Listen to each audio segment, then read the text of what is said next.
Paz, sabedoria e força, estamos aqui, mais uma live do Opinião Tricolor, e mais não, né? A super live, a live que nos orgulha demais da nossa vertente São Paulina de corações e mentes tricolores aí. Olha só quem está conosco hoje, Paulinho Rebe, nosso irmão de bom combate. A verdadeira resistência tricolor não é outra resistência que dizem por aí, não é outra resistência que usam para a política, é a resistência em vermelho, branco e preto. Tanto é verdade que a gente nem combinou nada, e como cada um apareceu hoje, um de vermelho, outro de branco e outro de preto. Impressionante a sinergia, a sintonia e a empatia dos brothers in arms tricolores. Bem-vindos, amigos. Salve, Paulinho Web.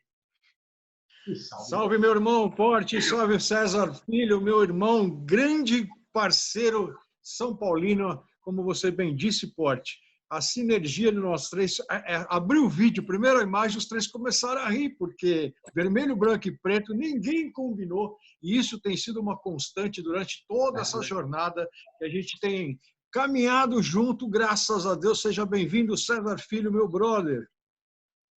Valeu, Paulinho. Valeu, Porte. Estou muito feliz de estar aqui com vocês. Vamos falar muito sobre o São Paulo Futebol Clube, nosso grande amor, verdadeira paixão da vida que nos move, né, desde a infância.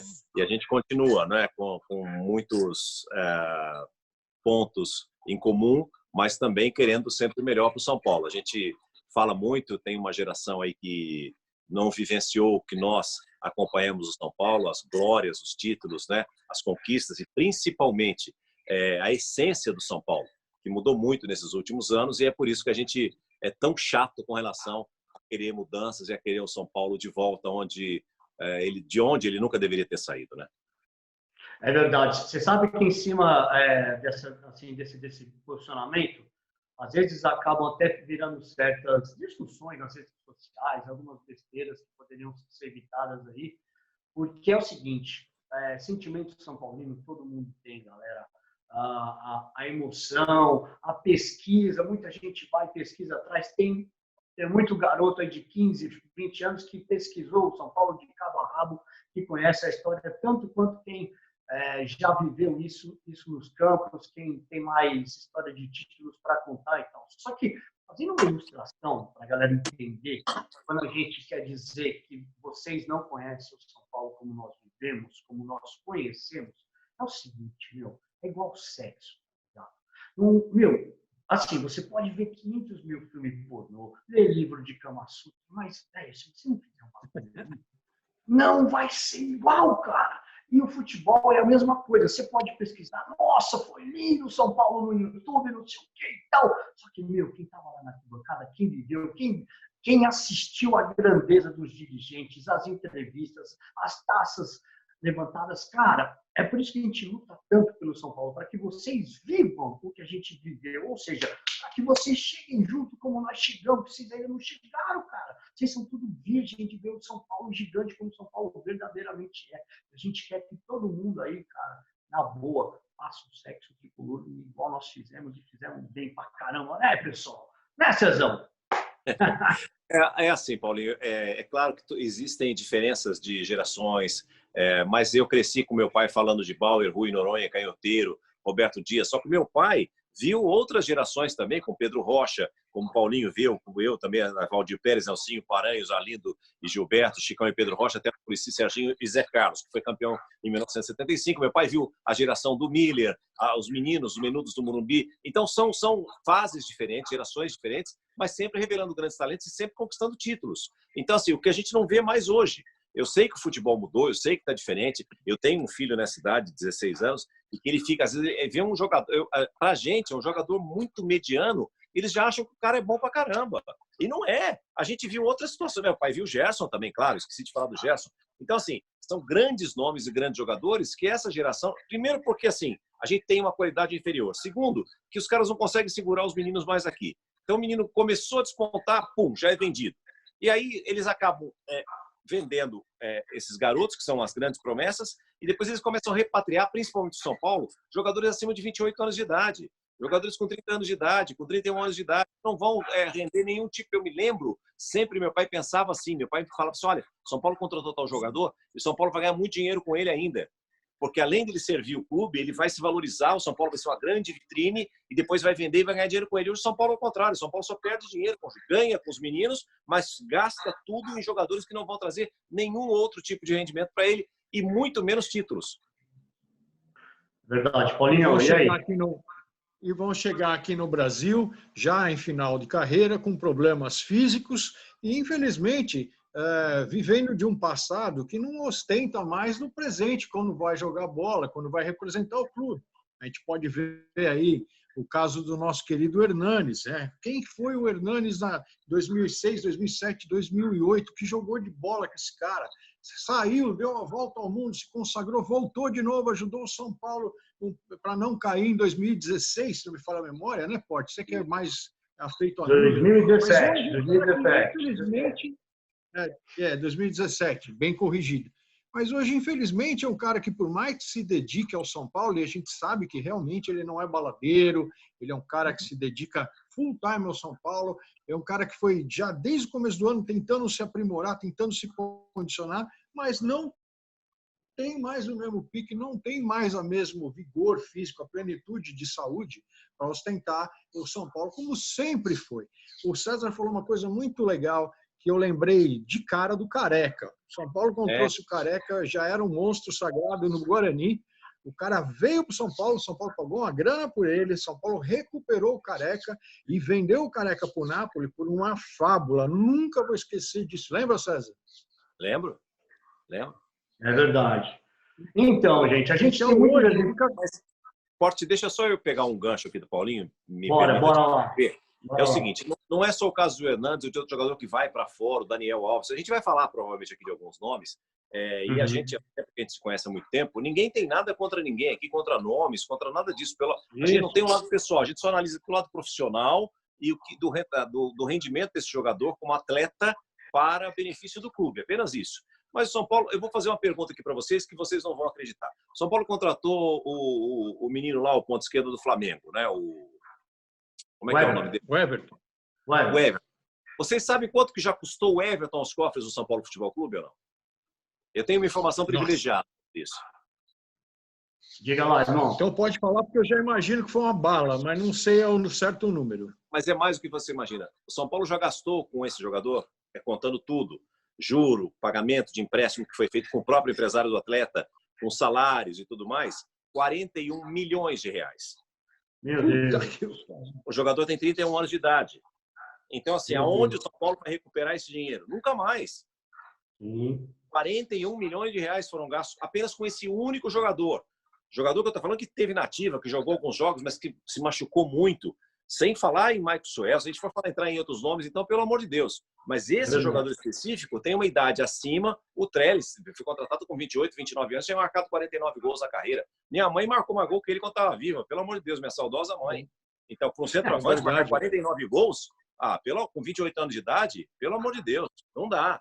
E pagou 6 milhões, outros dizem que gastou 9, emprestou com pagamento de salário para o Internacional e assim por diante. São muitas contratações feitas que não são mais aquelas contratações pontuais que o São Paulo sempre costumava fazer. Tinha um time bom, montava uma base, mesclava os meninos da base e buscava 1, 2, 3 jogadores, mas com muito esmero, para sabendo que aquele jogador ia ser muito útil. Claro que tem jogadores que estão acima da idade, mas que alguns que são contrato de risco, como foi o Toninho Cerezo, que ele nem queria, e ele voltou. A gente viu a história do Fernando com o Tele, quando ele decidiu vir para o São Paulo, mas o São Paulo tem uma história, tem uma trajetória também de jogadores acima da idade, como o Zizinho, como outro jogador, o Gerson mesmo, que já chegou praticamente no fim de carreira, e que deram títulos ao São Paulo, mas foram contratações estratégicas, não o que eles estão fazendo hoje. É verdade.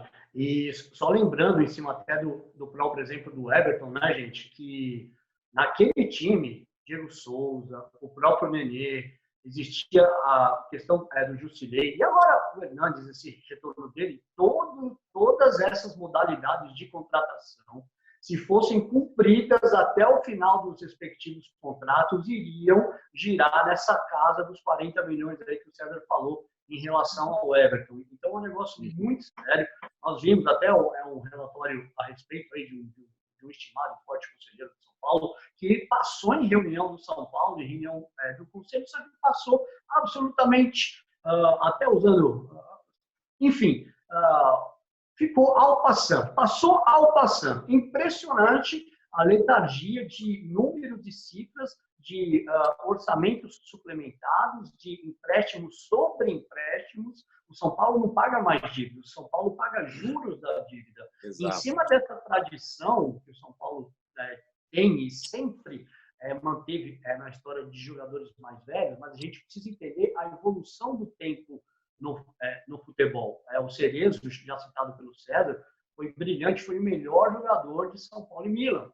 Jogou demais, ganhou campeonatos aqui estaduais também, com muita fibra, com muita posição, entregou ao São Paulo. O Leônidas, quando foi recebido, para o tempo que ele jogava bola, que já sabe, que eles já davam no Rio de Janeiro como carta fora do baralho, o exemplo do Cicinho, do Zizinho, que jogou demais, com o Bela Último. Todos esses caras, eles vinham para um clube estruturado, para um clube que sempre oferecia todas as capacidades clínicas e físicas para que exercesse um grande futebol. Esse é um outro ponto, né? O Toninho Cerezo, quando veio, tinha Muracy Santana. Quando nós tivemos a fase áurea ele tinha não só o Muracy, mas o grande Altair Ramos, né, Paulinho? Caras gigantes que estavam ao lado do Tele Santana. Depois, no início desse século, desde 2003, o advento do Refis, fazendo a Barra Funda ser referência mundial, recuperando os jogadores, fazendo com que jogadores de equipes top 10 do mundo viessem se tratar no São Paulo. E hoje, o que a gente tem? Hoje a gente tem o retrato da inoperância, né? Como bem diz o Paulinho ao longo do tempo aí, o Refis se transformou no Ressus, e a gente hoje tem jogadores contratados com absoluto risco de, quando lesionarem, não tiverem o tempo de recuperação devida, nem a possibilidade de retornar em alto rendimento. Olha o que aconteceu nos casos recentes, como o Hernani já não voltou mesmo, o caso de jogadores que ficaram tanto tempo parados, o que aconteceu com o Rojas é muito sério, muito grave. A contratação do Michael Suell nos moldes que se deram. O São Paulo trouxe o Biro cardiopata para o São Paulo, sabe? Algo que a gente fala, gente, peraí, é um clube tricampeão do mundo, o departamento médico tem que ser do tamanho do clube tricampeão do mundo, do tamanho do clube de 12 títulos internacionais. Então, os garotos, os jovens, né, tendo lesões musculares sobre lesões musculares. O Pato teve 3, 4 contusões ao longo do ano, em uma temporada. Então, tudo isso vai se somando. E aí, quando você vai cobrar mudanças na estrutura viciada, porque tudo, gente, ascensão, ápice e declínio. Está na cara que toda essa estrutura do São Paulo nos últimos anos entrou num processo claro de declínio. E ninguém consegue mexer, porque estão confundindo competência com perpetuação do poder há muito tempo no São Paulo. É esse que é o problema de contratar um jogador veterano no passado, mas que ele tinha a estrutura numa base que ficava. Se você trouxe um Pita, por exemplo, você tinha um Miller e Silas para balancear ali. Se você trouxe um Careca, você tinha um Sidney para jogar junto. Você mantinha o Oscar e Dario Pereira. Então, quer dizer, você fazia aquela mescla de jovens e experientes em cima de uma vanguarda de administração e as coisas que convertiam em prol do São Paulo. Hoje isso não existe mais. Então, a gente gasta muito dinheiro, a gente está se afundando em dívidas em tempos de pandemia. Como é que vai ser daqui para frente? Será que o São Paulo tem solução financeira a curto e médio prazo? Na minha opinião, só se a gente tirar um coelho da cartola que se chama aí um grande parceiro ao nosso lado. Se não, meu amigo, a gente vai continuar sofrendo por um bom tempo. O estrago é muito grande. Um detalhe importante, você falou aí do Birubiru, Portes, apenas para citar a atual situação do São Paulo. Eu estava vendo o boletim informativo da CBF, ele veio da China, certo? Então, o correto seria o clube da China transferi-lo para o São Paulo diretamente. Não, ele passou por um clube aqui de terceira, quarta divisão, para depois vir para o São Paulo. E quando o São Paulo emprestou o jogador ao Botafogo, antes teria que sair do São Paulo para o Botafogo. Não, ele foi primeiro para o Nova Iguaçu e do Nova Iguaçu passou para o Botafogo. Por quê? essas passagens por clubes de menor expressão, não é? Sendo que tudo é feito às claras, tudo é feito de forma transparente, de forma correta e de forma honesta, como nós deduzimos. Por que teve essas passagens, tanto na entrada quanto na saída dele do São Paulo? Apenas para ilustrar o caso do Birubiru. É muita coisa nebulosa. Isso daí é um vira e vezeiro, já não é de novo no São Paulo. A gente recentemente teve um assunto bem polêmico aí, que é o caso do Maidana, que também foi a mesma situação. Nós corremos um risco fantástico de ser rebaixado, de perder pontos, se a coisa fosse para frente. E ficou latente para mim, César e meu brother Porte, que ontem até, colocando, dando um toque, né? Eu coloquei um áudio ontem no grupo que teve uma repercussão bacana na sequência e um monte de desdobramento, fiquei pensando e tudo mais. O São Paulo, de uns tempos para cá, bom, há uma máxima na aviação que diz assim, um Boeing nunca cai sozinho, ele é derrubado.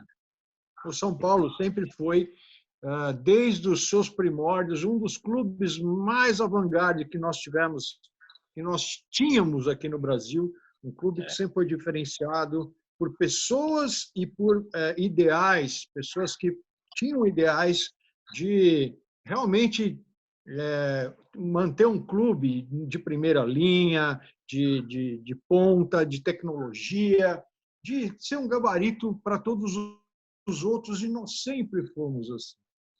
E até eu tinha falei nesse meu áudio, eu falei assim, a gente tinha um case de sucesso nos anos 80 e 90, no Brasil, que eram dois cases de sucesso. Um era o Ayrton Senna, que enchia, que botava o Brasil no primeiro mundo, em termos de perspectiva, em termos de vitórias, em termos de orgulho nacional, e o outro era o São Paulo Futebol Clube. O país do futebol tinha um time que era diferente de todos os outros, que sempre foi vanguarda, que sempre ditou regras, que sempre ditou moda e que foi copiado até o extremo.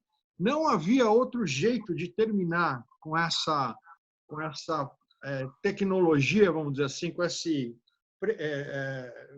isso me fugiu a palavra agora.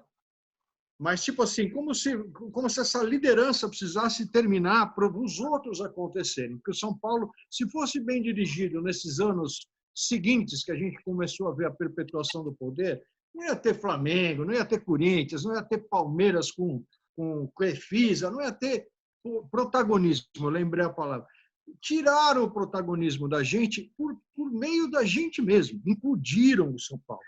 Eu não sei se vocês lembram, na época do Juvenal, foi o último título, que quase velaram o nosso título de 2008, aquele caso dos ingressos da Madonna, e puseram, mudaram o árbitro, lembra disso? Sim, lembro. Dali para frente, o São Paulo tinha esse protagonismo absurdo que a gente honrava de falar, nós somos 633, ganhamos o 6º título, somos hexa-único. No dia seguinte, o Del Nero foi lá, ou não sei se não lembro se foi o Del Nero ou se foi o outro que foi preso lá, baixou a canetada, desceu a caneta o Ricardo Leite, como é que chama? Ricardo Teixeira.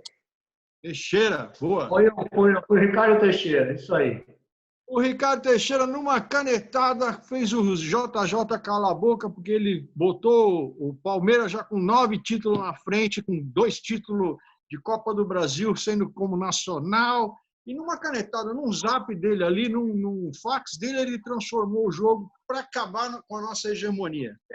E ainda completando, Paulinho, em 2009, a gente sabe como o São Paulo foi prejudicado para não conseguir o 4º título seguido. E deram o título porque suspenderam Dagoberto, Borges e mais um outro jogador, se não me engano, por 3 partidas.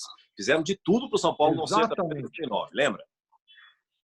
O Corinthians tomando gol do Flamengo, lembra disso? O jogador tirando, o goleiro tirando o corpo. O goleiro Felipe. E aí o jornal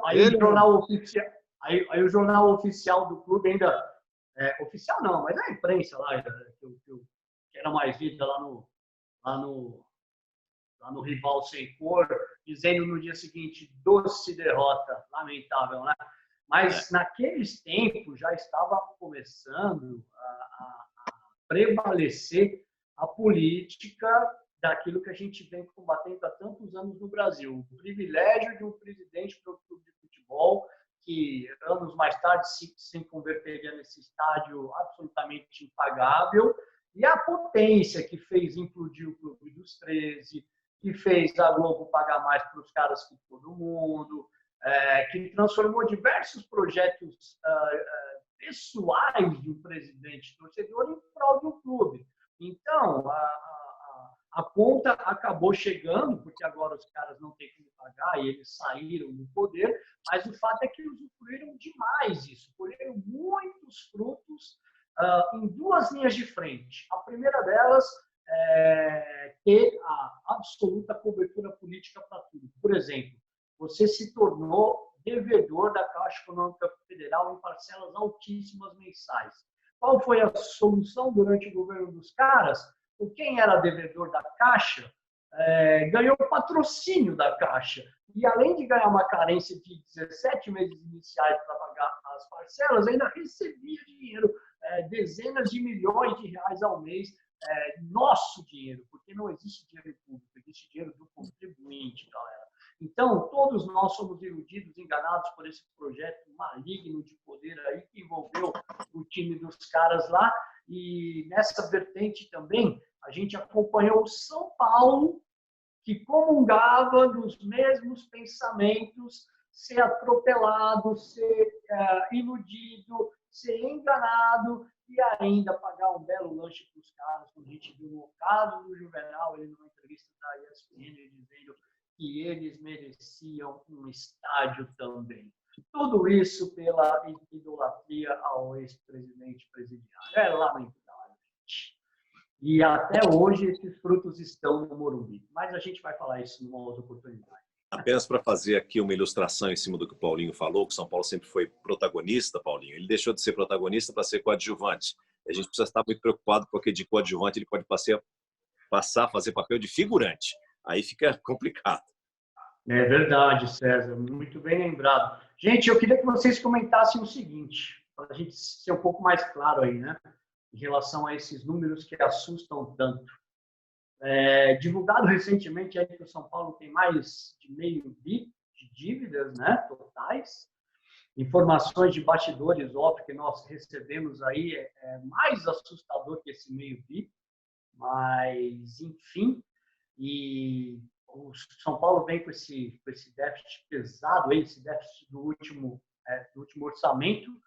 Eu queria levantar essas questões astronômicas para a gente já linkar no ano eleitoral que nós vamos ter no final do ano, mas também, antes disso, falar um pouco dessa diretoria atual. Por exemplo, a gente pode defender a manutenção de uma diretoria que, sabendo que o São Paulo estava aí deficitário na casa de mais de 100 milhões, você assumiu um compromisso de contratação para um jogador que vai ter o maior salário do futebol brasileiro, indo somado aí ao longo da temporada 2020 em cerca de 1,5 milhão de reais, sendo que você sequer sabia como iria pagar os vencimentos desse atleta, contando com parcerias futuras, ou seja, não tendo as parcerias ainda, porque eu imagino, assim, todo grande jogador se paga, se bem trabalhado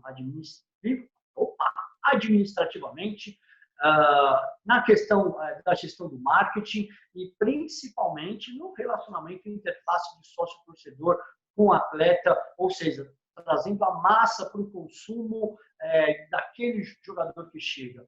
Aí, todo o alto investimento acaba sendo traduzido em receita para o clube e, mais do que receita, em troféus conquistados ou, pelo menos, em posição dentro de campo, personalidade. Esse é o elemento que o São Paulo perdeu, acima de tudo, personalidade. Quando a gente falar dos clássicos, daqui a pouco a gente vai entender como isso é assustador. Mas, gente, vamos lá. A gente pode assumir contratações milionárias com uma diretoria tão deficitária. Isso não é brincar com a tradição do São Paulo em respeitar contratos. E mais do que isso não é brincar com a possibilidade do São Paulo sofrer na justiça e os artífices aí, os caras que fizeram todas essas contratações acontecerem, não rolar nada para esses caras devido à própria legislação, que só o clube se ferra e o dirigente não acontece porra nenhuma? E aí? Sem dúvida. O primeiro ponto, já há algum tempo, não é de agora, essa legislação deveria ter sido modificada. Eu vou dar um exemplo aqui para vocês. Durante quase 3 anos, eu fui presidente do condomínio aqui onde eu resido. E aí eles falavam o seguinte, qualquer coisa que acontecer aqui dentro, se tiver problema, você, César, responde como presidente. Responde civil e criminalmente. Você pode ir preso, você pode ter os bens penhorados, num condomínio de casas. Você imagina, agora num clube de futebol não existe isso. Quer dizer, como que são 2 pesos, 2 medidas, né? dentro do mesmo cenário que a gente tem hoje, o que diferencia? É uma administração igual, não tem por que ser diferente, né? Então, isso deveria ser mudado primeiro na legislação.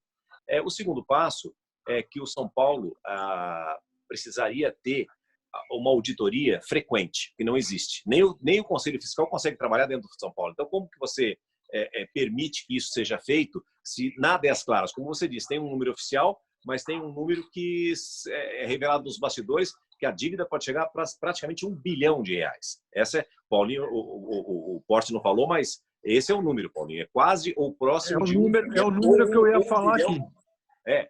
É isso aí. Esse é o número que falam nos bastidores, né? Então, o que a gente precisa ter, já que a gente está vivendo um momento agora eleitoral, como que uma pessoa que pretende ser presidente e montar a equipe deveria ter um programa divulgado. Esse programa deveria ter obrigatoriedade de ser cumprido à risca, né, sob pena de que a pessoa seja afastada do cargo e que tudo seja realmente transparente, porque o Leco prometeu transparência e tudo que a gente viu foi que não teve transparência nenhuma na administração dele, com relação a nada, com relação a números, com relação à dívida, com relação a tudo que estava acontecendo. Tanto é que o Conselho Fiscal não conseguia trabalhar lá dentro. Então, nós precisamos de uma mudança e resgatar o que o Paulinho disse aqui, que foi o que me levou. Quando eu era criança, que eu ficava vendo os times jogarem e tudo, e meu pai dizia sempre assim, São Paulo é à frente do seu tempo, São Paulo é um time de vanguarda, São Paulo tem homens de caráter. Ele defendia isso para mim, como não apenas o clube, não apenas o resultado dentro do campo, mas um todo do São Paulo, né? A camisa que era a mais bonita de todas, e que realmente é, e assim por diante. E hoje o São Paulo perdeu tudo isso. São Paulo não tem mais nada, absolutamente nada a ver com isso, por causa principalmente dos homens que passaram a governar o São Paulo, os homens que tomaram as decisões pelo São Paulo. Então, São Paulo perdeu o marketing, o Paulinho falou que nos anos 80, 90, era um exemplo de marketing, era sempre à frente, fazendo campanhas e situações que a gente nunca tinha visto antes no futebol, e hoje o marketing de São Paulo não existe, você não vê nada, absolutamente nada, era possível ser feito. Eu falo isso desde a época do Rogério Ceni. Quando o Rogério anunciou que a gente já sabia que ele ia aposentar, nada foi feito. Nada foi feito com relação a nada. Camisa, a reeditar as camisas históricas dele, absolutamente nada, nenhuma vírgula com relação ao Rogério para que aquilo pudesse render financeiramente para o clube, para o atleta. Dizem até que a própria festa de despedida dele, o clube mesmo não quis bancar, né? Que ele mesmo teve que ter ajuda e tal. Não é? Então, assim, é muito difícil isso porque é o maior ídolo da história do São Paulo, segundo a maioria. Se fizer uma enquete, todos vão dizer que o Rogério Ceni é o maior ídolo da história do São Paulo. Então, assim, é muito difícil você imaginar, e eu não vejo, eu gostaria de ter alguém que falasse, caramba, essa é a solução para o São Paulo. Essa pessoa deveria vir, né, para não só fazer o futuro do São Paulo, mas para limpar o que foi feito até agora também, entende? Tem que ter uma transparência com relação a isso. Isso aqui estava errado, foi feito isso aqui, para a gente saber quem são as pessoas que levaram o São Paulo para esse precipício. É verdade. Paulinho? Então, aí eu complemento, César, exatamente desse teu gap, desse teu gancho que você deixou aí. E é triste ter que divulgar isso aqui, porque a gente conversa muito com pessoas influentes, com pessoas de bastidores, que não vale a pena a gente citar nome, não vamos dispor nada nem ninguém.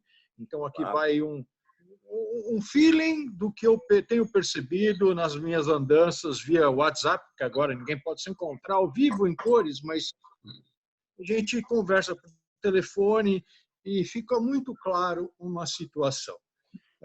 Infelizmente, o São Paulo tornou-se um escravo dele mesmo, dessa diretoria, desse conselho, com gente muito bacana lá dentro, mas com muita porcaria, com muita coisa errada, com muita gente que se locupletou do São Paulo de uma tal forma, de uma forma que não dá para outras pessoas pensarem que foi sem querer. Foi por isso que eu falei do avião que é derrubado, do Boeing que é derrubado, porque realmente foi um plano muito bem arquitetado, muito bem feito, para dilapidar o São Paulo, para acabar com o esquema do São Paulo e tornar viável o clube empresa. Olha, nós estamos numa situação tão avassaladora que a salvação agora é vender o clube, é vender o futebol, é transformar o clube em empresa, porque agora nós vamos ter um acionista.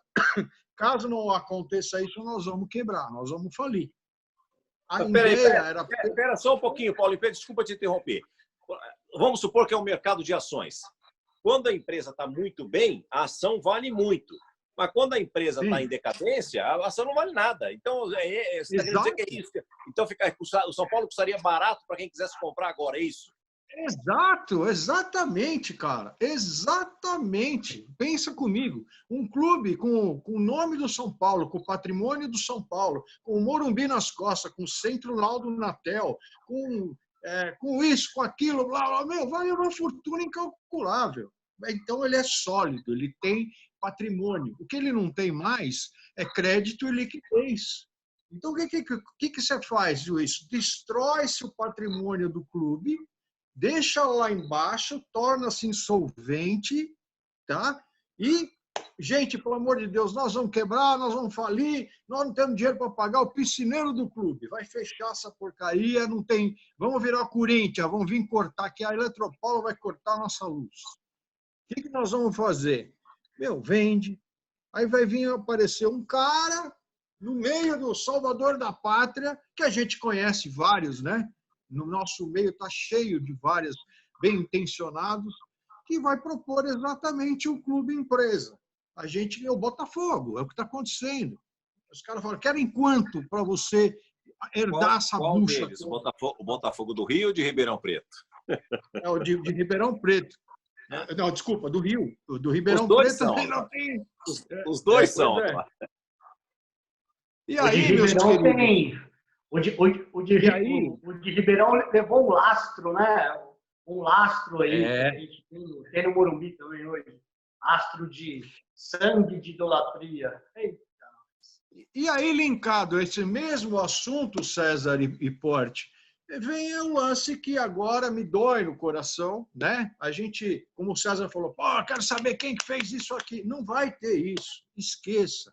Infelizmente, eu também gostaria de saber. A gente até sabe, a gente imagina, a gente não pode afirmar porque nós não temos prova. Se o próprio Conselho Fiscal é fiscalizado dentro do São Paulo, o que são dois caras aqui que ficam 24 horas por dia correndo atrás das coisas de São Paulo, mais você, que infelizmente a gente não anda tão junto porque você tem seus afazeres também, mas também é um cara ligado. O que nós podemos fazer contra essa máquina inteira? Só deduzir, conversar, saber das pessoas e entender o que vai vir pela frente. Nós estamos numa fase agora, triste dizer para a torcida tricolor e para os meus dois irmãos, que ou fecha-se um consenso, como já foi feito há mais de um ano, em torno de nomes, chapa única, que não vai ser única, porque a gente sabe que nesse meio do caminho vai ter muito ego, muita gente correndo atrás do seu sonho dourado, ou por bem ou por mal, querendo trabalhar pelo São Paulo, mas que não será mexido na caixa de Pandora. Não vão abrir o BNDES, não vão querer saber o que aconteceu lá dentro, exatamente para conseguir colocar uma chapa vencedora que trabalhe em pró, entre aspas, estou falando aqui, entre aspas, porque daqui para frente eu não posso mais assegurar mais nada. Mas a gente crê nas pessoas e quero crer que essa chapa única venha para realmente tentar resolver o problema maior do São Paulo, que é conciliar os gregos, os troianos e um monte de varziano que tem lá dentro, que você sabe quem são, saca? Para fazer o São Paulo voltar a ser o protagonista que ele era. porque o trabalho daqui para frente é incomensuravelmente absurdo e penoso. Nós, como o César falou, fala-se 500 milhões para não assustar tanto. Olha só, 500 milhões para não assustar tanto. Mas a bucha é muito maior.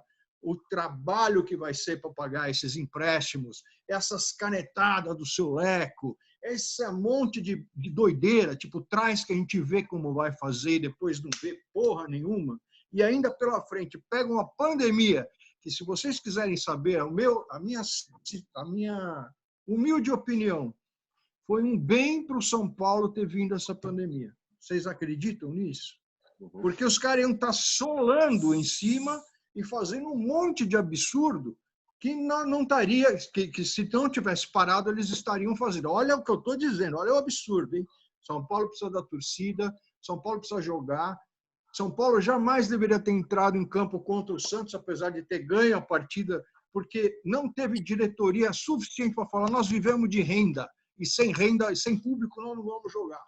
Azar de vocês. Não, bovinamente foi para o campo jogar aquela partida, demos sorte de ganhar, mas, sem público, sem receita, o São Paulo já era. Então, vocês imaginam, se a gente estivesse trabalhando, se não tivesse a pandemia, o que esses doidos varridos estariam fazendo? Sendo que, desculpa até me estender, mas para vocês terem uma ideia, o Leco já era para ter sido defenestrado do cargo faz tempo. Ele estourou o orçamento, conforme a nossa Constituição lá, como é que chama? Lá, o regulamento lá da diretoria. Estatuto, boa. E os caras estão assinando, ok, não vamos deixar o São Paulo sem inadimplente. Aprova a conta, e nós estamos aprovando conta, e estamos comprando gente, vamos ver o zagueiro, traz mais não sei quem, dispensa o jogador, foda-se. É isso que o São Paulo está fazendo, cara. É um absurdo, cara. Desculpa ter me estendido, mas... Não, então, apenas 2 pontos. Você acha que se não tivesse essa pandemia, o São Paulo poderia estar fazendo mais besteiras financeiramente, porque é o último ano de toda essa galera que está ali. Ponto 1. Agora, ponto 2 que eu quero discutir com você é o seguinte. Você está falando da partida contra o Santos. Você não acredita que, por exemplo, mesmo com a volta do futebol, eu acho que ele vai voltar, mas vai voltar sem público inicialmente. Eu acredito nisso. Eu acho que os estádios vão estar vazios, porque eles precisam, o patrocínio da camisa precisa aparecer, a televisão que paga os direitos para o clube, para o atleta, precisa da transmissão e assim por diante. Então, eu acredito que, para não existir a aglomeração inicial da torcida, mas pelo menos os jogos, assim como está acontecendo na Alemanha, né? Eu acho que esse é um cenário possível para a volta do futebol o quanto antes. César, eu concordo com você. Sem torcida, Paulinho, e aí? Deixa eu só dar um arremate, eu jogo pro Porte, que eu estou com saudade de ouvir o meu irmão. O grande problema é óbvio, eu quero ver, é um saco ficar sem ver o São Paulo. Ontem, por acaso, eu estava vendo São Paulo e Etihad, uma partida do Rogério Ceni que ninguém lembra, a gente lembra só da final, aquela defesa. Bicho, se não fosse o Rogério Ceni naquela partida, nós estávamos lascados, mano. A gente não ia chegar. O Moroso estava inspirado também. Porra, naquele jogo, fez gol, defendeu, porra. E os caras têm a manha ainda de duvidar do Rogério, de falar alguma coisa. É impressionante. Eu quero morrer de catapora, quando eu vejo isso. Mas, enfim, se a gente fosse um time que tem um patrocínio como a Crefisa, que paga 30 milhões por mês, sei lá quantos caras pagam, mas é uma bala fodida, eu concordaria. Eu quero ver meu time jogar. O São Paulo ganha 5 conto, no calção. Não paga o sabonete do Daniel Alves, velho. O São Paulo ganha merreca de patrocínio porque nós não temos a mínima estrutura. A única coisa que segurava o São Paulo, vocês querem saber, era a torcida, que o Morumbi sempre teve lotado e tinha uma receita bacana, até que os caras sacaneando e aumentando um pouco essa renda. Então, a gente voltar para jogar, nós vamos fazer a benesse para o patrocinador, tem os encargos de direito de imagem dos jogadores, que por enquanto não tem, certo? E nós vamos fazer o bem para os patrocinadores que pagam a merrequinha para o São Paulo, mas nem a Adidas devolve dinheiro para a gente. Então, eu fico pensando assim, para jogar para fazer benesse para patrocinador que sempre teve custo zero, a centimetragem do São Paulo é absurda, perto do que os caras pagam para a gente. Imagina a gente voltar e continuando tendo esses encargos de Morumbi, de transporte aéreo, de alimentação, de CT, de não sei, meu, nós vamos quebrar, velho. Então eu concordo, eu quero ver o São Paulo, mas eu queria ver o São Paulo como a LG, que pagava 20 milhões para o São Paulo. Eu quero 30, senão eu não assino. Vocês lembram disso? E foi embora, a LG foi embora. Então, a gente, cara, eu quero com o São Paulino que sou, adoraria ver o meu time jogar, mas eu sei que se ele entrar em campo, ele tem um custo que não vai ser pago por nada e nem ninguém, porque a torcida não está lá. É verdade. É verdade. Mas Exato, você não acredita, Paulinho, você não acredita em torcida virtual? Por exemplo, vou dar uma sugestão aqui. Se ao invés de ter contrato com a emissora de televisão, São Paulo, através do canal do próprio São Paulo, cobrasse, sei lá, uma taxa irrisória para você ter acesso, uma senha e receber o jogo pela televisão durante esse período, seria uma bilheteria também. Meu irmão, eu vou te falar uma coisa. São Paulo e foi um jogo da Libertadores. Desculpa, eu sou péssimo para nome, eu estou super com a cabeça entupida. Eu me lembro. Foi um dos últimos jogos da Libertadores. Nós pusemos 1,5 milhão. Nós pusemos 1,5 milhão, cara. Por isso que eu estou falando. De televisão, você sabe quanto que é o share, qual é o share de Ibope? Sim. Canal de televisão. Porra, e era um jogo 1,5 milhão. E era um jogo sem expressão. E era um jogo sem expressão. Tanto é que você não se lembra nem o nome do adversário. Exato. Então, você imagina, eu acho que se o São Paulo fosse dirigido por mim, por você, pelo Porte, dirigido, que eu digo marketing, eu adoraria, cara, porque eu ia fazer tanta ação para o São Paulo, bicho, que ia ser um absurdo. Mas assim, se eu sou o tal do Rossi, sei lá o nome do cara, em vez de eu ficar fazendo copo, eu ia estar voando. Eu falei, meu, eu vou fazer uma porra de um canal aqui e vou fazer isso, eu vou fazer aquilo, porque, meu, eu vou pescar no aquário. Por que eu vou ficar dando essa porra dessa audiência absurda pro canalzinho da Fox, cara? Meu, os caras enfiaram 1,5 milhão de pessoas numa live, velho. Por isso que eu tô falando. Foi divulgado, meu. Você imagina se isso vira moda, meu? Nós temos 5 milhões, 6 milhões de torcedores, não do Brasil, do mundo. O Morumbi vai ficar gigantesco, velho. Só que o que os caras fizeram? Nada. Você é capaz de pensar nisso. Porra, por que nós não fazemos isso? Eu, o Porte, e mais meia dúzia, dos 3 ou 4. Jamais os caras lá de São Paulo, porque a ideologia dos caras não é ser São Paulino, bicho. Eles estão um pouco se fudendo se o São Paulo ganha ou se perde. Eles estão querendo jogar fora jogador para trazer outro e mexer com comissão. A gente sabe disso. Mas aí, gente, entra uma coisa importante. E não é afirmação, é pergunta, tá? Quando você gere a solução interna, você tem pedágio? Não. Eu também queria saber, velho. Pois é, você não tem pedágio. Olha só, a maior audiência da história da Libertadores da América, fala muito em time do povo, né? O time que nunca tinha ganho Libertadores, nunca tinha ganho Mundial, ou tinha ganho Mundial sem Libertadores, aquela pataquada toda do mundialista, o próprio Roberto Carlos, os caras que jogavam no Real na época, falavam, meu, viemos aqui para passar férias, tipo, não enche o saco e tal, enfim. E depois jogou lá, hein? Detalhe. Mas o seguinte, a maior audiência da Libertadores da América foi São Paulo e Atlético Paranaense em 2005. 52 pontos. Então, quer dizer... E, do outro lado, quando os caras jogaram, era o Boca Juniors. Flamengo e River não bateu essa audiência. Então, quer dizer, nós temos hoje uma torcida muito maltratada em termos de possibilidade de produtos, possibilidades de mídias, porque tem um outro problema que ocorre na comunicação são paulina, no marketing são paulino, no relacionamento interface torcedor e mídia, que é o aparelhamento, cara. A gente não recebe aquilo que a gente precisa receber. A gente recebe aquilo que eles precisam que a gente receba. Então, todas as coisas ruins do São Paulo são filtradas para chegarem de um jeito mais suave para o torcedor. Eu vou dar um exemplo claro. Recentemente, nós aí, depois de muitas voltas, tivemos o retorno do Treves. Alguém quer o Treves? Ninguém quer o Treves. Mas já vem a mídia São Paulina falar a hora da volta por cima do Treves. Entenda. Gente, torcedor não é idiota. Ah, não, você esqueceu do... Não, o que deschavou aí é o entenda, cara. Você falou Não, entenda...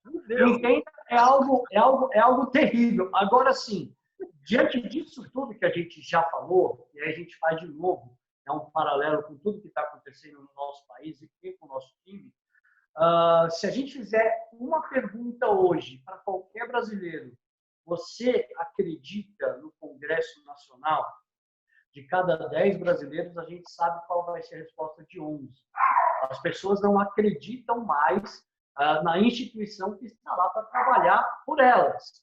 O Conselho de São Paulo é hoje um microcosmo do Congresso Nacional. Hoje não, é desde todos esses anos de perpetuação do poder um microcosmo do Congresso. Assim como o Congresso existem bons deputados, existem bons senadores, no Conselho também existem bons conselheiros, mas são minoria face àqueles que dominam as votações e que condicionam o toma lá da cá como a vida do São Paulo. E o Brasil também está sofrendo muito por tentar se opor a esse toma lá da cá histórico e não está conseguindo ter paz para poder seguir em frente. É isso que a gente está assistindo no nosso país, a gente assiste no São Paulo também.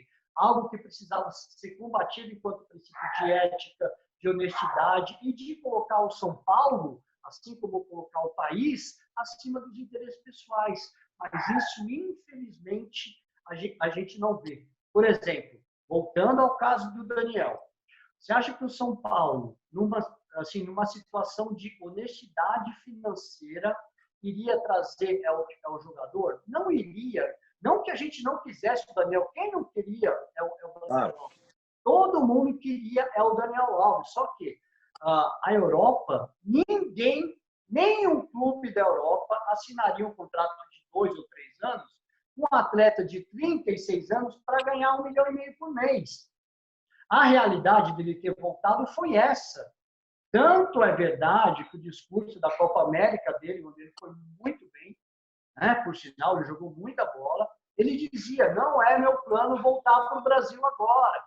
Então, de repente, veio todo o discurso, eu escolhi o São Paulo. Na boa, não chegou a proposta pesada lá de fora. Por quê? A competitividade do futebol europeu hoje é tamanha que a idade média dos clubes lá 24, 25, 26 anos estourando. Óbvio que você vai ter jogadores acima de 30 anos, mas são esporádicos.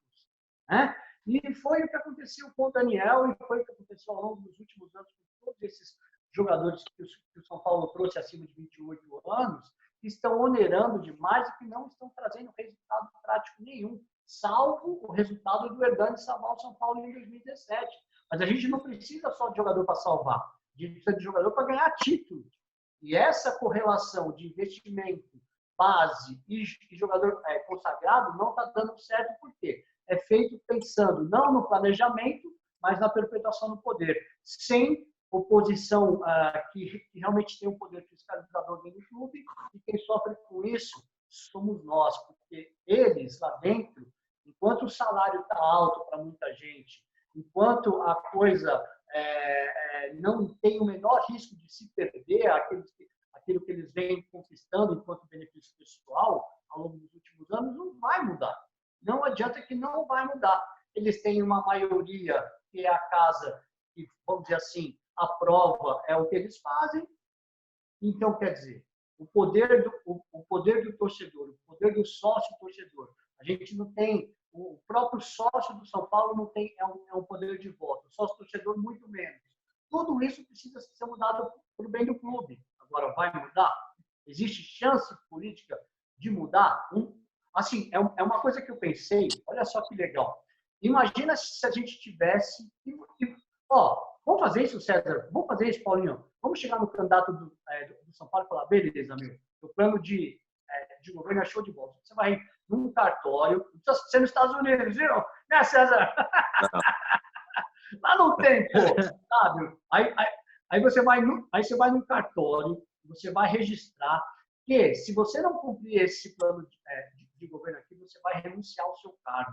Quem assumiu uma bucha dessa? Algum candidato assumiria? Não. Pois é, hein? Vamos falar de Raí? Quem quer começar falando de Raí aí? Ah, o César tá quietinho faz tempo, cara.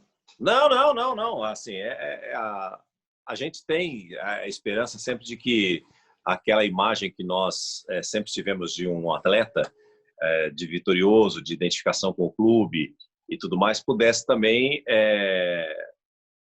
acontecer no lado como dirigente esportivo. Mas não apenas o Raí, nós temos diversos exemplos ao longo dos anos no futebol brasileiro, de diversos que tentaram e que não conseguiram, né? Não foram bem sucedidos, vamos dizer assim. Roberto Dinamite foi presidente do Vasco, não foi tido pela torcida nem aclamado por todos como um grande dirigente, e assim por diante. Então, o Raí, como diretor de futebol, como dirigente de futebol, é sempre comparado ao ídolo que nós tivemos dentro do campo. E o que a gente esperava dele era exatamente algo parecido com o que ele fez com a camisa 10 do São Paulo. Mas está de longe devendo, porque ele não fez algo que pudesse ser representativo, pudesse ter presença, pudesse ter espírito de liderança para que a gente pudesse estar convincente, convencido de que ele realmente estaria sendo um grande dirigente. Acho que ele foi uma decepção no lado de diretor de futebol. Essa é a minha opinião. Paulinho. Eu já falei semana passada. Estou gostando de ver o Apolo aí. Faz tempo que eu não vejo, saudade do bichinho. Eu queria ele na live. Né, moleque? Eu falei semana passada, Porte e César, meus brothers. Pô, o Raí, para mim, foi a maior decepção que podia ter em termos de São Paulo Futebol Clube, que eu tinha como um puta ídolo, um cara que ajudou o São Paulo direto nos anos 90, e como diretor, puta, meu, ele engana as negas dele lá, porque realmente um jogador de futebol do quilate dele, trazer os jogadores que ele trouxe para o São Paulo, não é possível, não é nem um pouco inteligente. Ele menospreza a inteligência do público, que não é o que ele está acostumado a lidar, sabe? Eu acho que você engana uma pessoa uma vez, duas, a terceira você não engana mais, cara. E o Raí está enganando a gente faz muito tempo, sabe? Eu vejo que os tentáculos da família Vieira de Oliveira não saíram do São Paulo, seja pelo sobrinho dele, seja por ele. É muito envolvimento com empresário, sabe? É muito jogador desnecessário chegando. Meu, nós temos voando um moleque chamado o Igor Vinícius, cara. O cara destruindo a lateral direita, o cara jogando pra cacete, meu. Ele comeu a bola no primeiro jogo contra o Santos, ele acabou com aquele jogo. E nunca teve oportunidade, os caras vão trazer, traz logo o Juan Fran, que é um cara legal. E qual a idade do Igor? Porra, meu, tem 21 anos, 20 anos o moleque. Então. Traz o outro com 33, 34, gastando uma puta fortuna para trazer o jogador, pagando uma bala de salário. Meu, na boa, eu não consigo entender, e você é autor de uma das frases mais legais que eu já vi, que é tipo, São Paulo vende a joia para comprar bijuteria. E, meu, eu prefiro muito mais ter um ídolo, formar um ídolo no São Paulo, que a gente sempre fez isso. A gente vê o Corinthians, não tem um ídolo que eles fizeram lá dentro. O único que eles tinham lá dentro era palmeirense e jogaram fora, que era o Rivelino. Mas nenhum, eles não fizeram um na vida, nada, que eu me lembre nenhum. Acho que é só o goleiro lá, o Ronaldo, sei lá, se é que dá para chamar o Ronaldo de ídolo inexpugnável, né? Como a gente fala do Kaká, como a gente fala de vários jogadores de São Paulo, que para nós sempre foram ídolos, né? Que nasceram lá no nosso CCT e se consagraram mundialmente. Agora, meu, como é que o Raí me traz, sabendo da situação que o futebol brasileiro como é que o cara traz um monte de empiastro desse, cara, e acha legal? É plantel isso? Que diabo que está acontecendo? O Raí jogou bola, meu. Então, sabe? Olha, Everton Felipe. A chegada e a saída, uma coisa louca, né? Compraram 60, 40 passe, um negócio assim. O jogador ia custar 15 milhões se quisesse em definitivo. Sendo que nós tínhamos grandes jogadores na base, melhores do que o Everton Felipe. A prova está aí. Não, e outra, o próprio Pablo, cara, trazer o Pablo por a grana que ele trouxe, o jogador, sabe, limitadíssimo. Você sabe que... Gente, o Paulinho teve uma lembrança muito feliz da gente linkar o trabalho do Gustavo ao trabalho do Caí. Qual a principal semelhança? Os desacertos superaram em muito os acertos. O Gustavo acertou em certas contratações, acertou, só que errou muito mais do que acertou. A mesmíssima coisa está acontecendo com o Raí. E agora a gente tem um grande problema aliado aos resultados em campo, a tudo isso que vai contra a tradição do São Paulo em face de más contratações, que é falta de transparência. O conselheiro vai e pede um contrato, conselheiro eleito pelo clube, não tem acesso à contratação. Sabe? A gente vê jogador saindo de graça do São Paulo. A gente vê jogador que o São Paulo paga uma segunda parcela milionária e, de repente, o cara já vai embora. Então, tem coisas assim que vão se sucedendo. A gente pega o caso do goleiro, do menino, lá que veio do Bahia, por aposta, a gente tinha Lucas Pérez, seleção brasileira aí, sabe? O único cara que falou com clareza foi o presidente do Bahia, dando entrevista para o Globo Esporte da Bahia, Globo Esporte Mídia, Web, dizendo que o Bahia receberia 9 milhões líquido, ou seja, comissão por parte do São Paulo, o Regis, que era nosso de base, já ficaria por lá, e o Bahia teria 9 milhões tranquilo para ele. O que a gente ouviu falar aqui? Quantas versões a gente ouviu falar? Primeiro 10 milhões. Não, depois eram 6 milhões, e aí teria que pagar mais 4 se tivesse um percentual de jogos. Então, essas coisas nebulosas que assustam demais o torcedor. E mais do que isso, se comprovam errôneas do campo, sabe? Casos de Calazans. Gente, a gente traz um cara que nunca fez um gol na vida de posição de atacante e que, desde que chegou aqui, os relatos assim, de bastidores é que nunca roubou a camisa do São Paulo enquanto está no São Paulo. Porra, eu estou no São Paulo, deixa eu me cuidar, deixa eu ser centrado, focado para tentar um lugar no time. Nunca fez isso. A minha memória pode me trair, mas se eu não estou errado, essa história do Jean começou antes, mas quem efetivou a compra foi o Raí. Acho que foi a primeira contratação do Raí, foi o Jean. Eu posso estar enganado, mas eu acho que sim também. Não foi o Treller, não, a primeira? Acho que foi. Não, mas a contratação do Jean, ela começou no final do ano e não progrediu e ficou sem saber se ia ou se não ia. Depois quem efetivou foi o Raí, que antes, no início das conversações, não era o Raí que estava no cargo. Isso eu tenho certeza. Nós jogamos desses 50, 23 em casa, 27 fora. Por que muito disso? A maioria dos clássicos fora foi porque tinha o ranqueamento da Federação Paulista e o São Paulo, por más campanhas, acabava jogando 2 clássicos fora, um em casa nas primeiras fases aí das competições. Mas vamos lá. Dos 23 jogos em casa, a gente ganhou 10. A gente ganhou menos de 50% enquanto mandante. Mas o mais grave, o mais caótico é que de 27 jogos fora, tivemos 1. E foi aquele jogo dos Santos com o Rogério Ceni, ainda técnico, que o Luiz Araújo comeu a bola. Foi. Só um clássico em 27 partidas. E aí, por que eu quis lembrar do Rogério e fazer um link em relação ao Raí? O que me incomoda mais no Raí é a aliança política que ele tem com o Leco acima, propriamente, do cargo de diretor de futebol. Por que eu estou falando isso? Em 2017, o Raí já era da diretoria do São Paulo, no Conselho de Administração. Já era aliado do Leco quando aconteceu todo o episódio do Rogério Ceni. Alguém viu alguma palavra do Raí em relação à saída do Rogério? Provavelmente os 2 maiores ídolos do São Paulo da geração moderna. O Raí não abriu a boca para falar.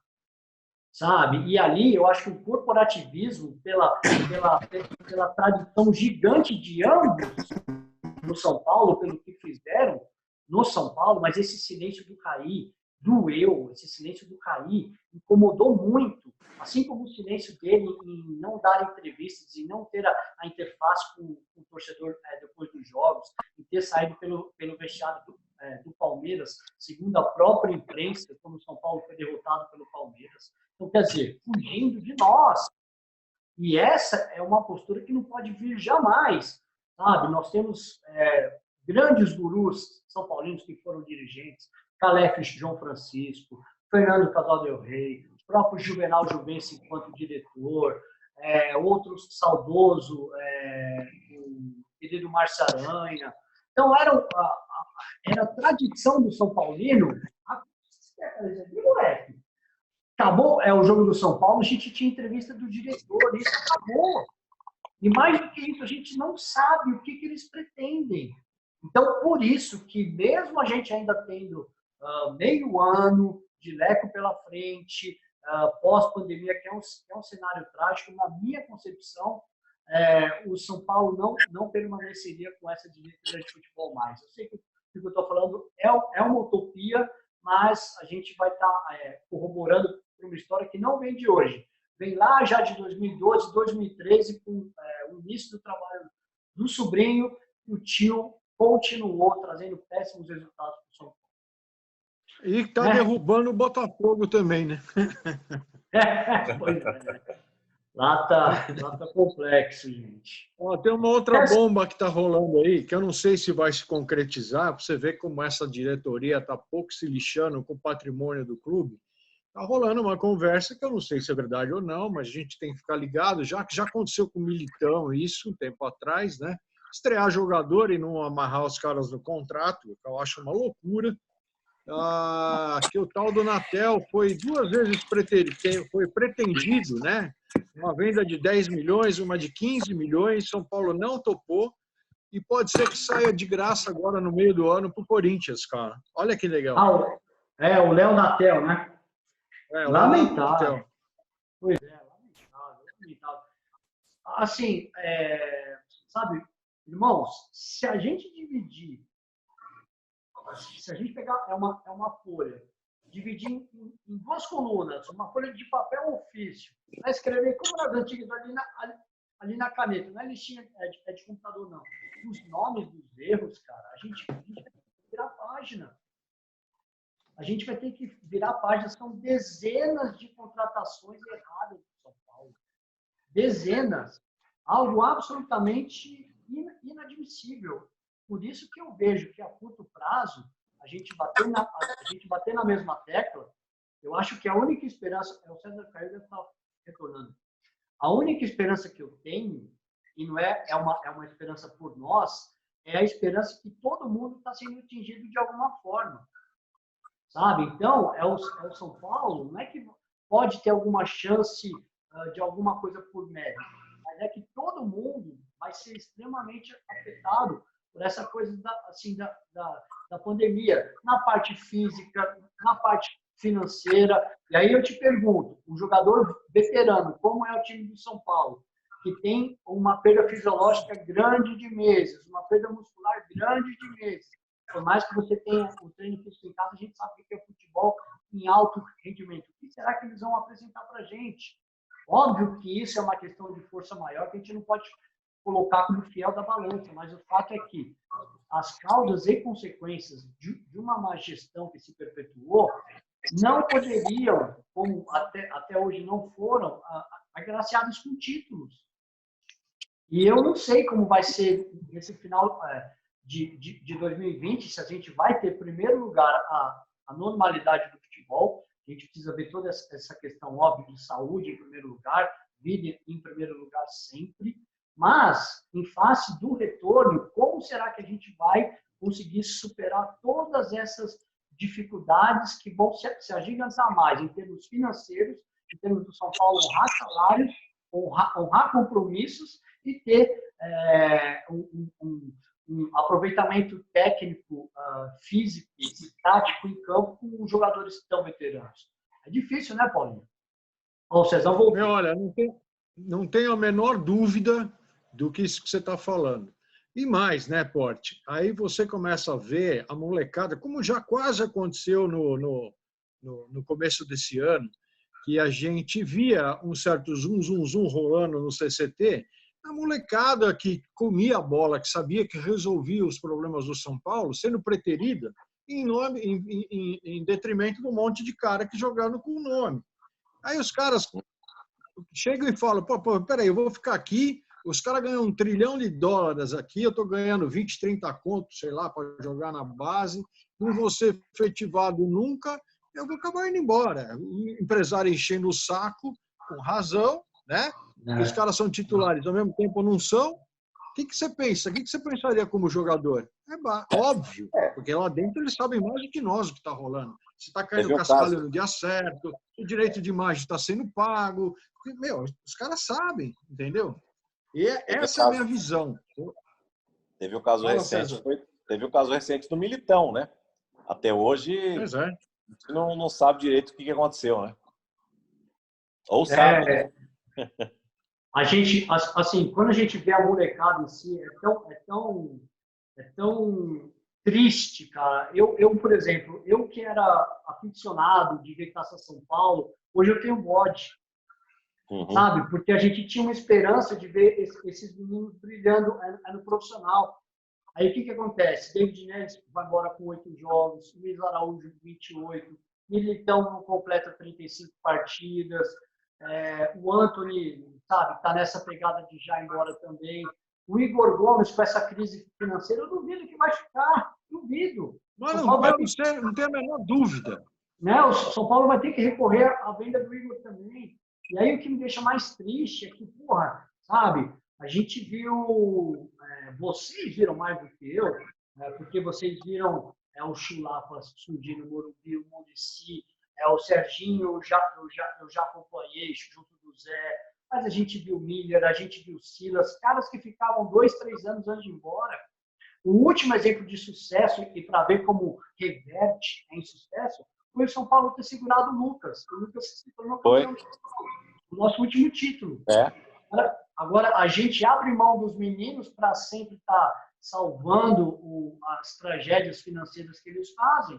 O São Paulo não reverte isso jamais em ganho técnico dentro de campo. Não tem como. É como o César diz mesmo. A gente vende a joia para comprar bijuteria. E bijuteria usada ainda, né? Parece coisa de brechó. Agora, vocês estão vendo uma luz no fim do túnel? Vocês acreditam que essas eleições possam realmente trazer o São Paulo de volta a um caminho que foi o que marcou a história do clube?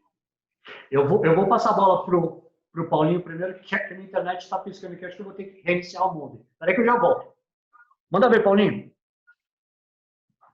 Olha, César, excelente pergunta. E é por isso que eu falei já de antemão que é um jogo de consenso essas eleições, tá? Independente de quem for ganhar, a chapa ganhadora, quem for o candidato, apesar de estarem falando aí em 2 candidatos à presidência, eu acredito que até julho a gente tenha 3, mas como eu disse, é mais fruto do orgulho pessoal do que provavelmente chances para ganhar qualquer tipo de pleito dentro do São Paulo Futebol Clube. Eu acho que as cartas já estão marcadas, o nome já é mais ou menos um nome de consenso entre gregos, troianos e os varzianos, né? Os 3 pontos cardeais lá do São Paulo que estão congraçando em virtude desse nome, que eu acho que você já sabe, é o Júlio Casares. Não tenho nada contra o Júlio, sempre achei o cara sensacional, um cara divertidíssimo, um cara cordato, um cara educado. Eu só acho o seguinte, essa vontade que a gente tem de saber realmente o que aconteceu, abrirem a caixa de Pandora, não vai acontecer, seja o Júlio, seja lá quem for o presidente. Porque o São Paulo está numa situação tão horrorosa, tão feia, infelizmente, dói falar isso, mas está numa situação tão crítica financeiramente, com tanta bucha para estourar, que não cabe qualquer tipo de andança que não seja para ajudar o São Paulo. Então, tudo que a gente pode pensar é que tenha boa vontade dessa nova gestão para colocar tudo nos trilhos do que foi colocado errado durante uma década, vamos dizer assim. Literalmente uma década. Eu não acho que o cara, num pleito só, consiga resolver todos os problemas. Ele vai apagar incêndio absurdo. Quem for o presidente vai ter que apagar um incêndio absurdo e ele vai ter que estar muito afinado com o presidente do conselho, exatamente para ter as suas reivindicações e prioridades atendidas. Porque o São Paulo vai entrar numa fase que vocês podem perceber, ó, isso aqui também é um achismo meu. Você vai ver logo mais o Daniel Alves sendo empresário de jogador, porque não vai ter como pagar esse cara, meu. Eu vou botar numa cesta e falar assim, escolhe quem que você quer aí, pega e vende o cara, sabe? O dinheiro é seu, porque vai começar a virar escambo. O São Paulo não tem receita. Então, quem for assumir, como você falou, a luz do túnel, é a visão do cliente, cara, é a visão do dono do negócio. Se o cara tiver boa intenção, ele ajuda o São Paulo a entrar no trilho e não vai ter abertura de caixa preta, pode ter absoluta certeza. Quem assumir essa bucha já está comprometido que não vai mexer, não vai procurar fazer caça às bruxas, porque se ele caçar uma, ele vai caçar 300 lá dentro. E não é hora, olha só, e aí não se elege. No coração, não é hora de fazer isso, porque o São Paulo tem uma situação que não cabe outro tipo de coisa a não ser salvar o São Paulo Futebol Clube.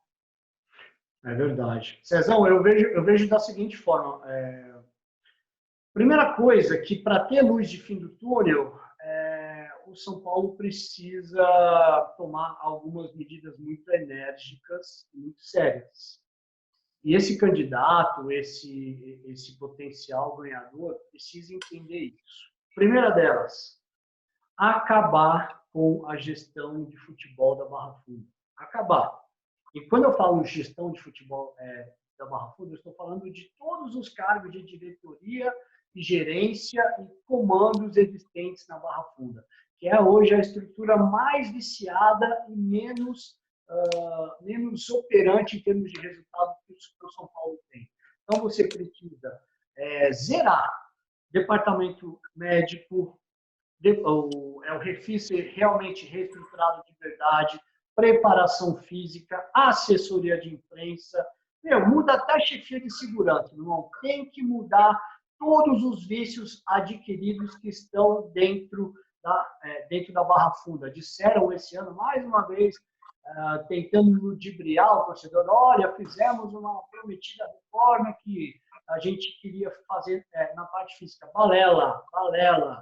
Todos os comandos de todas as áreas permanecem nas mãos de todas as mesmas pessoas. Isso precisa ser encerrado. Esse ciclo precisa terminar. Segundo, que o São Paulo assuma um compromisso interno, e aí já a gestão do Morumbi, de realmente fazer o estatuto que até agora também só entregou de fachada. O que eu estou querendo dizer? Diretorias absolutamente comprometidas com a eficiência, com a eficácia e profissionais notórios do mercado. Isso o São Paulo não fez. O São Paulo nomeou conselheiros que votaram na situação para cargos remunerados no São Paulo. Alguns abandonaram o conselho para permanecer nos seus cargos, outros entregaram os cargos para ficarem como conselheiros. A solução não é um estado interno. A solução, e o próprio estatuto dizia, notório conhecimento de saber do mercado. Por que eu estou falando essas coisas em relação à gestão financeira, de marketing, de patrimônio, de infraestrutura? Porque é o seguinte, gente, a gente fala da dívida do São Paulo, que é assombrosa, que é mais de meio bi, que pode, de repente, estar chegando a 1 bilhão, algo absolutamente escabroso. Só que um clube do tamanho do São Paulo, se bem gerido, chega em 1 bi de receita anual. O São Paulo tem como fazer 1 bilhão de receita anual. Do jeito que está, mal gerido, do jeito que está, já faz praticamente $500 mil por ano. Então, o São Paulo entrega muito dinheiro também, só que poderia entregar muito mais para a instituição, para a torcida, para essa simbiose entre todos os agentes envolvidos. Por exemplo, o São Paulo já é tão mal gerido que a quarta maior torcida do Brasil ganha mais da TV do que a terceira, sendo que a premissa básica do pagamento da televisão é as maiores torcidas recebem mais. Então, o que a Globo fez na relação entre São Paulo e Palmeiras foi absolutamente um tapa na cara do São Paulo. E a diretoria do São Paulo sempre aceita tudo. É a maior diretoria paga-lanche da história. Entrega mando de campo, pede para tocar na taça do outro. Gente, tem que parar de ser bobalhão na frente de rival, cara. Se tem uma coisa que atinge os nossos interesses para beneficiar rival, o São Paulo tem que rifar o jogo, tem que pedir truco, cara. Não dá para seguir aceitando tudo que os outros nos atropelam, desculpe até a palavra chula agora, eles cagam na nossa cabeça e a diretoria simplesmente aceita.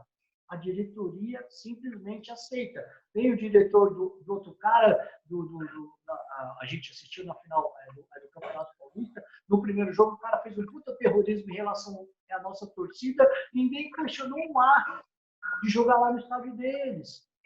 Então, esse tipo de coisa que vai se transformando, que os rivais percebem, nossa, ninguém pediu, Porte, no jogo do Morumbi na final, ninguém pediu que o Luiz Flávio de Oliveira pitasse a partida.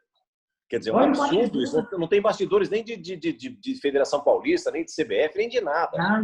Eu, assim, não existe uma liderança no São Paulo. O que falta é isso. Eu falei do Raí, em todos os aspectos. Em qualquer que seja o cargo, se é o cara que responde para fazer negociação com bastidores, tu tem que ter um líder. Tem que ter alguém que tenha uma fácil influência lá dentro, que saiba conversar, porque estava escrito já. Estava escrito. E nós fomos. São Paulo foi, para não dizer outra palavra, extremamente prejudicado no primeiro jogo, dentro de casa, dentro do Morumbi, e ninguém fez absolutamente nada. É verdade.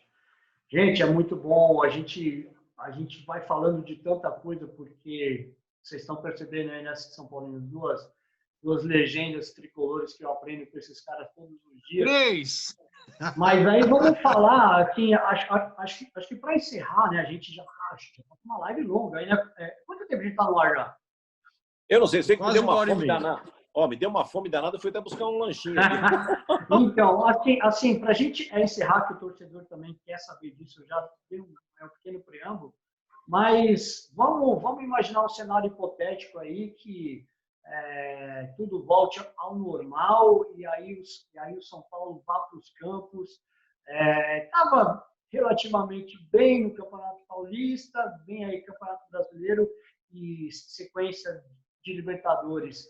Quais as expectativas que vocês têm? O São Paulo corre por fora, pode surpreender como foi finalista. Ninguém imaginava que o São Paulo iria eliminar, por exemplo, a poderosa Crefisa dentro do Allianz ali, aí a molecada deu o recado. Qual a expectativa futebolística que vocês têm esse ano aí, um time incrementado com esses valores aí de Daniel Alves e tudo mais? Não, o São Paulo estava promissor no Campeonato Paulista. A gente estava esperançosos, né? Todos nós, assim, de que o São Paulo realmente pudesse chegar e, quem sabe, até sair dessa fila conquistando um título. O time estava jogando bem, de uma forma bonita até, né? Gostosa de ver, mas essa parada, ninguém sabe como cada um vai voltar. Você viu, o Campeonato Alemão voltou em 6 jogos, tiveram 8 lesões. Então, você não sabe como é que vai ser daqui para frente essa volta, o ritmo de cada um, o preparo físico de cada um, e a gente sabe, é a coletividade, isso terminou, parou. Então, até você readquirir todo esse conjunto, pode ser, mas isso é para todo mundo, não é só para o São Paulo. Então, acho que era um momento bom do São Paulo quando aconteceu a parada. A gente espera que ele possa voltar também muito bem. O São Paulino, eu falo assim, outro dia eu falei com meu filho aqui, eu falei, estou sentindo tanta falta de ir no Morumbi, mesmo que seja para passar nervoso, mesmo que seja para o São Paulo perder, para xingar, mas eu sinto falta de ir no Morumbi, entendeu? É verdade. E aí, Paulinho, o que você acha?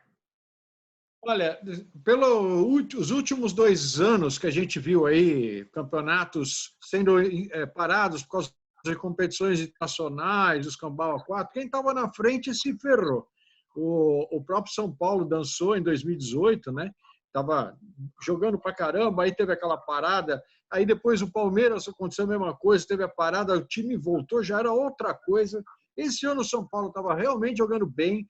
Eu sou entusiasta do futebol do coitadinho do Diniz, que todo mundo destrói o cara, mas nesse mar de rebotalho lá do Sul, esse monte de butinudo que só sabe jogar se defendendo, eu acho ele e o Rogério Ceni dois caras sensacionais para dirigir clube, porque eles põem os caras para frente, é jogo de macho.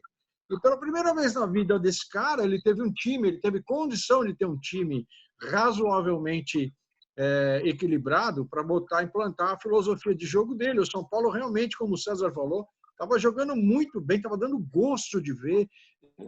A molecada jogando, tabelando com os caras mais velhos, era um mix bacana de velho com novo, o time jogando ofensivamente, que a qualidade do São Paulo sempre foi essa aí, nunca foi jogar retrancado, jogar lá Corinthians, aquela coisa, futebol pragmático, gaúcho, mala pra cacete.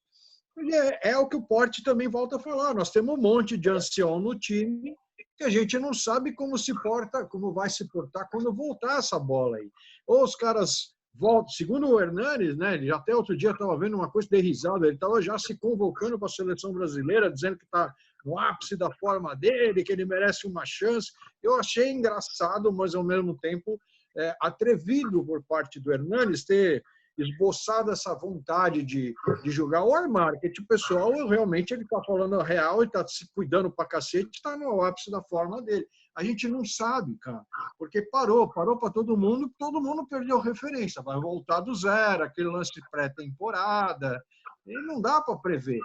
A gente vai estar sempre torcendo, essa é a realidade, mas saber o que vai rolar, se é que vai rolar, né? Eu acho que Paulinho, essa experiência que está acontecendo, que não é experiência, sim, eles estão fazendo para valer, mas vai servir de referência, melhor dizendo, para o mundo todo, é o campeonato alemão. Vamos ver como é que vai acontecer, o que vai acontecer. A partir dali, se der certo, se tudo correr da melhor maneira possível, eu acho que pode ser um espelho para o resto. Perfeito, gente. Bom, Cezão, não preciso nem dizer, foi uma honra ter você conosco aqui mais uma vez. Eu tenho certeza que diante do acirramento do ambiente tricolor que nós vamos ter nos próximos meses, você vai ser um cara fundamental para a gente estar conversando novamente, até porque nós temos aquele compromisso firmado desde o ano passado, você, Paulinho, eu, de conhecermos aí a fundo o que os candidatos ao futuro do São Paulo pretendem, para a gente expor as nossas posições, opiniões e apoiamentos vão depender muito dos compromissos assumidos, firmados, por isso que eu fiz a brincadeira do cartão, mas é sério, meu, esses caras têm que falar, meu, é o seguinte, a gente vai cobrar isso que vocês estão prometendo e se não cumprir, a gente vai pedir cabeça, como nós já fizemos antes, porque o São Paulino não aguenta mais. E ter um cara como você, César, com a sua galhardia, com a sua voz que é muito contundente na mídia nacional, com a sua força, com o seu impacto, e principalmente sendo um gentleman tricolor. A gente fala tanto, né, Paulinho, da perda de identidade. Tá aí, ó, é um exemplo de identidade São Paulino, gentleman, César Filho, que onde vai, cativa, conquista todos. A gente, o que mais lê nas redes sociais, o César não pode ser candidato à presidência.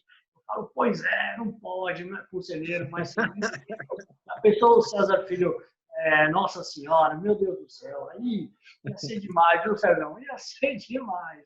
Mas a gente traduz esse amor todo pelo São Paulo numa união e numa crítica muito forte, sim, mas é porque essa nova geração, como a gente começou o programa hoje, repito, eles conhecem muito o São Paulo, mas eles precisam viver o São Paulo como nós vivemos. A diferença de conhecimento é essa. Agora, não brincando, agora falando muito sério, você aí com seus 18, 20, 25 anos, que tem lembrança do São Paulo campeão ou muito pequeno, ou então de ter visto pelos canais de vídeo e tal, você merece que esse seu amor, que esse seu fanatismo seja transformado em viver essa experiência única que é ter a glória pelo São Paulo.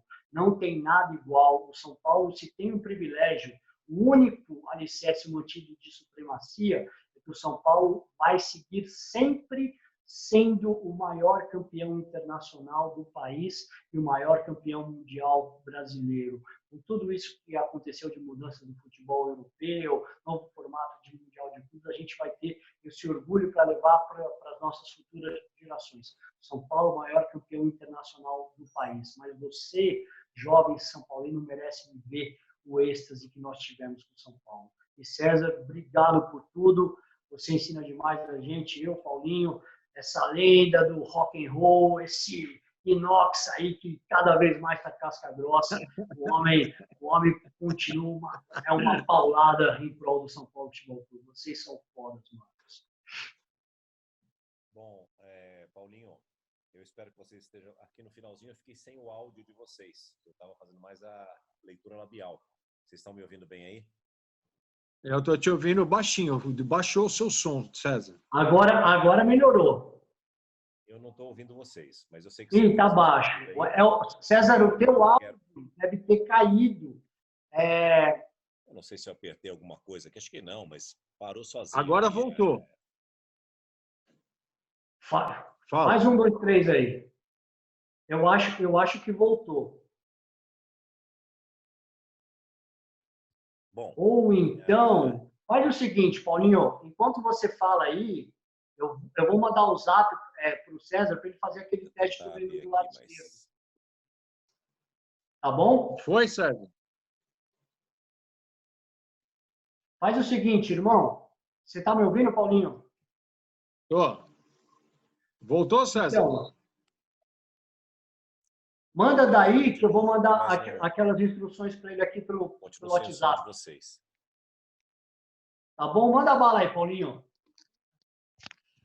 Bom, olha, independente de qualquer coisa, foi um puta prazer incomensurável ter o César Filho aqui. A gente se mata, se fala direto, muito menos do que a gente gostaria, mas a gente tem um contato muito bacana, constante sobre as coisas do São Paulo. A gente troca ideias, a gente troca informações, a gente pensa unido e nada mais mortal do que ter uma gravação de uma opinião tricolor com a tríade formada e falando para o bem do São Paulo. Então, a gente continua na fé, continua na luta, continua sempre brigando pelas coisas e pelas causas são paulinas, torcendo para que essa nova diretoria, quem seja lá ela, quem for, seja munida de uma boa intenção para com o São Paulo Futebol Clube e não para com pessoas do seu hall de amizades ou seus apaniguados. A gente passou do tempo de voltar a ser protagonista, passou do tempo de mostrar para essa geração que o São Paulo sempre foi um case de sucesso, que o São Paulo sempre foi uma marca registrada, um time da fé, um time que joga bonito, que joga para frente e que joga honesto, que joga limpo, sem conchavos, sem precisar de ajuda externa, andando com as próprias pernas sempre. Então, muito obrigado ao César. Infelizmente, teve esse probleminha aí no final. O meu irmão Porte, que a gente está junto direto. E, principalmente, fazendo esse corre danado para editar o programa e colocar no ar. Eu fico agradecendo imensamente a torcida tricolor e dizendo que semana que vem tem mais. Nós vamos estar juntos aqui para continuar lutando em prol das coisas são paulinas. Long live rock and roll todo mundo. Muito obrigado, César. Um beijo aí na sua casa para todo mundo. E o Porte nem preciso falar. Um beijão para todo mundo aí.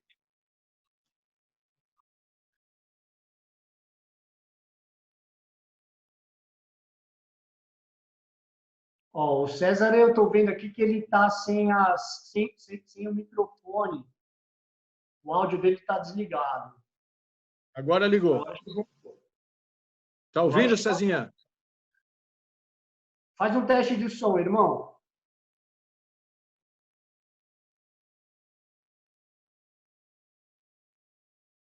Você está me captando aí, Paulinho?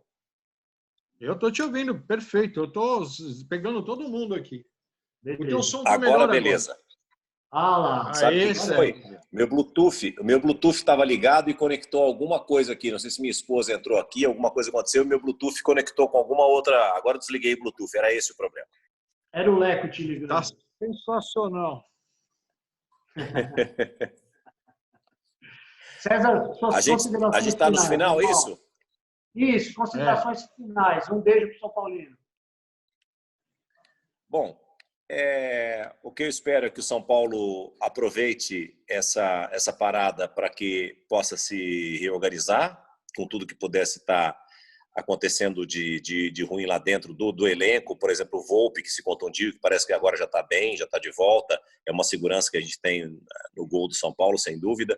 Que o elenco possa estar unido, continuar unido. Eu não sei se teve problema com relação àquela história de redução de salário. O Pato parece que aceitou e outros não. Então a gente espera que isso não cause nenhum tipo de problema dentro de campo também, né? Com inimizades, a gente sabe que isso pode acontecer, para que o São Paulo possa, quando voltar muito bem. E o mais importante é que todos possam voltar o mais rápido possível, que isso possa acabar, que a vacina seja descoberta. Essa é a minha grande esperança, realmente, inclusive nos brasileiros que estão pesquisando bastante, porque a gente sabe que um surto, uma epidemia, uma pandemia, esses passam, mas o vírus permanece, né? Então ele pode voltar a qualquer momento numa nova onda, e a única solução que nós teríamos seria realmente uma vacina. E essa é a esperança que eu e todos nós temos, de que realmente possa vir a acontecer o mais breve possível. E que a gente possa estar juntos em breve, né? Para a gente vibrar juntos, sofrer juntos, continuar com tudo isso. E que o São Paulo tenha mais sorte agora com essas eleições, porque a gente... É incrível, porque eu estou falando agora como se o final do ano estivesse tão próximo. Mas a impressão que eu tenho é que tudo está demorando tanto para voltar, é que quando voltar a gente já vai estar batendo novembro, dezembro aí, sabia? Então eu espero que realmente o São Paulo possa ter uma pessoa que coloque o clube, o São Paulo, em primeiro lugar, acima dos interesses pessoais, e que possa recolocar o São Paulo, sim. É possível fazer num curto espaço de tempo, mesmo com a dívida. Se tiver uma boa gestão, principalmente marketing, é possível gerar dinheiro, fazer movimentação, trazer a torcida, envolver todo mundo, fazer o Morumbi, a nossa casa, é tão gigante que é possível fazer tanto ali dentro que ninguém faz, que não é possível que ninguém enxergue isso, não é? Que é possível fazer tantas ações dentro do Morumbi, revertendo isso financeiramente para o São Paulo, e que o São Paulo possa ter dias de glórias pela frente, porque a minha maior tristeza hoje é quando o meu filho fica aborrecido com as derrotas do São Paulo, porque eu sei que ele é São Paulino por minha causa, e eu me sinto muito responsável por isso, de ter trazido o amor que ele tem pelo futebol. Muitas vezes eu me enxergo nele quando eu tinha 16 anos também, só que quando eu tinha 16 anos o time me dava muita alegria, e hoje não acontece para ele, infelizmente. E que a gente possa estar junto aí, sempre celebrando a vida em primeiro lugar. Saúde para vocês todos aí, que Deus abençoe a cada um de vocês, as pessoas que estão nos assistindo agora, que é muito importante também nesse período, nessa parada. Eu acho que muita gente se conscientizou e se voltou, inclusive para a fé, que havia esquecido, né? Para alimentar novamente as esperanças, para rever toda a união familiar, que é o mais importante de tudo, mais do que o lado profissional, é a estrutura familiar. Então, eu acho que tem o lado, o Paulinho falou aqui que ele achou que foi bom, por um lado, para o São Paulo, essa parada. Eu acho que essa parada, de alguma forma, ela tem que ser positiva, apesar de todas as notícias muitas vezes ruins que a gente tem, ela tem que ser positiva para o ser humano, ela tem que ser positiva para o planeta. A gente tem que, de alguma forma, aprender e voltar, né, muito melhor do que aquilo que a gente era quando tudo estava parado. Um beijo enorme no coração de vocês, obrigado pela oportunidade de estarmos juntos, mesmo que virtualmente, mas é sempre uma alegria poder falar do São Paulo, mesmo que seja para a gente falar mal, para a gente falar, não mal, mas para falar das coisas que estão erradas no São Paulo, para tentar corrigir, para tentar, de alguma forma, mesmo de longe, ajudar a quem estiver lá dentro a fazer mais e a reerguer o clube. Amém, meu irmão. Esse foi César Filho, esse foi Paulinho Regg, essa foi mais uma edição do Opinião Tricolor. Nação, muito obrigado e vamos fazer do São Paulo sempre a nossa segunda casa, a nossa vida, aquilo que nos completa enquanto seres humanos, e como bem disse o César, que essa experiência nos agregue enquanto todos os valores perdidos e esquecidos na sociedade. Valeu, tamo junto! Tamo junto!